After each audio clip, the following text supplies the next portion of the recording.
मित्रों, कल हमने सीईटी परीक्षा के लिए हिंदी व्याकरण में संज्ञा शब्द का अध्ययन किया था।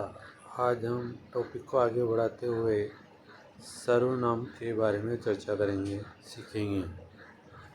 भाषा में सुंदरता, संक्षिप्तता एवं पुनरुक्ति दोष से बचने के लिए संज्ञा के स्थान पर जिस शब्द का प्रयोग किया जाता है वह सर्वनाम होता है। तो सर्वनाम का प्रयोग क्यों किया जाता है? भाषा में सुंदरता, संक्षिप्तता और पुनरुक्ति दोष से बचने के लिए। सर्वनाम का शाब्दिक अर्थ है सबका नाम, अर्थात सभी संज्ञाओं के स्थान पर प्रयुक्त होने वाले शब्द सर्वनाम कहलाते हैं। इससे वाक्य सहज एवं सरल हो जाता है। जैसे सीता आज शाला नहीं आई क्योंकि सीता बीमार है। इसके स्थान पर यदि यह कहा जाए सीता आज शाला नहीं आई क्योंकि वह बीमार है, तो सर्वनाम के प्रयोग से यह वाक्य अधिक सरल एवं सुंदर बन जाएगा। सर्वनाम की परिभाषा: संज्ञा के स्थान पर प्रयुक्त होने वाले शब्द सर्वनाम कहलाते हैं। जैसे मैं, तुम, वह, हम, आप, उसका आदि। सर्वनाम के भेद: सर्वनाम के निम्नलिखित 6 भेद हैं। पुरुषवाचक सर्वनाम, इसके भी 3 प्रकार है: उत्तम पुरुष, मध्यम पुरुष, अन्य पुरुष। उत्तम पुरुष में मैं, हम, जो, सो। मध्यम पुरुष में तुम, आप, उसका, कौन। अन्य पुरुष में वह, वे, जिससे, स्वयं, स्वतः ये सर्वनाम आते हैं। दूसरा प्रकार होता है सर्वनाम का निश्चयवाचक, तीसरा अनिश्चयवाचक, चौथा संबंधवाचक, पांचवा प्रश्नवाचक, छठा निजवाचक। पुरुषवाचक सर्वनाम: जिन सर्वनामों का प्रयोग कहने वाले, सुनने वाले व जिसके विषय में कहा जाए के स्थान पर किया जाता है उन्हें पुरुषवाचक सर्वनाम कहते हैं। पुरुषवाचक सर्वनाम 3 प्रकार के होते हैं।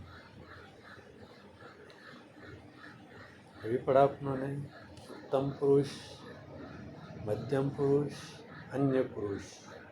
उत्तम पुरुष बोलने वाला या लिखने वाला व्यक्ति अपने लिए जिन सर्वनामों का प्रयोग करता है वे उत्तम पुरुष सर्वनाम कहलाते हैं।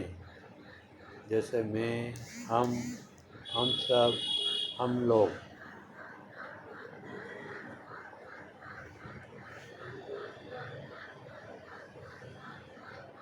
मध्यम पुरुष जिसे संबोधित करके कुछ कहा जाए या जिससे बातें की जाए उसके नाम के बदले में प्रयुक्त होने वाले सर्वनाम मध्यम पुरुष सर्वनाम कहलाते हैं, जिसके बारे में बात की जाए।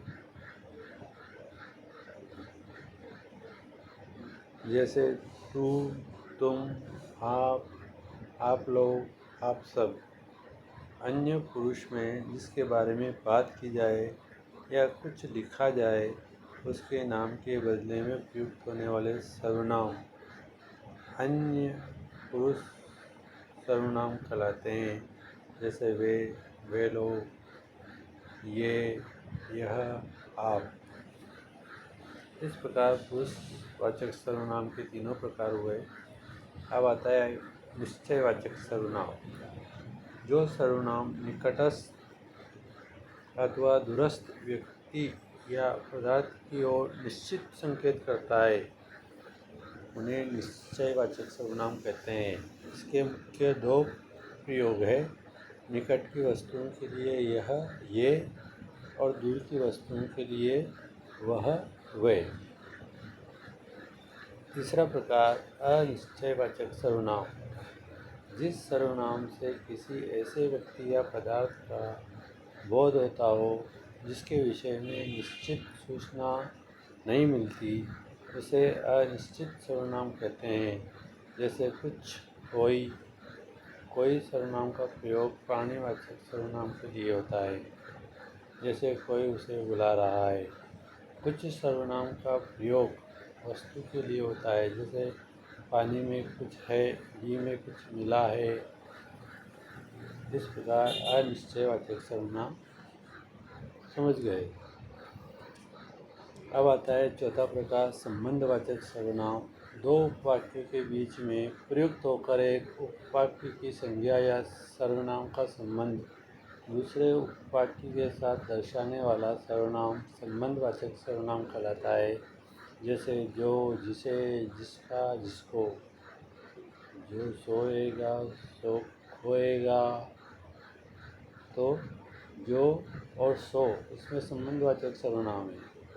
जिसकी लाठी, उसकी भैंस, जिसकी और उसकी, ये भी संबंधवाचक लाठी और भैंस में संबंध बता रहे हैं। जो सत्य बोलता है वह नहीं डरता है ना। सत्य बोलना वाला डरता नहीं है। इन दोनों वाक्यों के लिए जो संबंधवाचक सर्वनाम का प्रयोग हुआ है। पांचवा आता है प्रश्नवाचक सर्वनाम।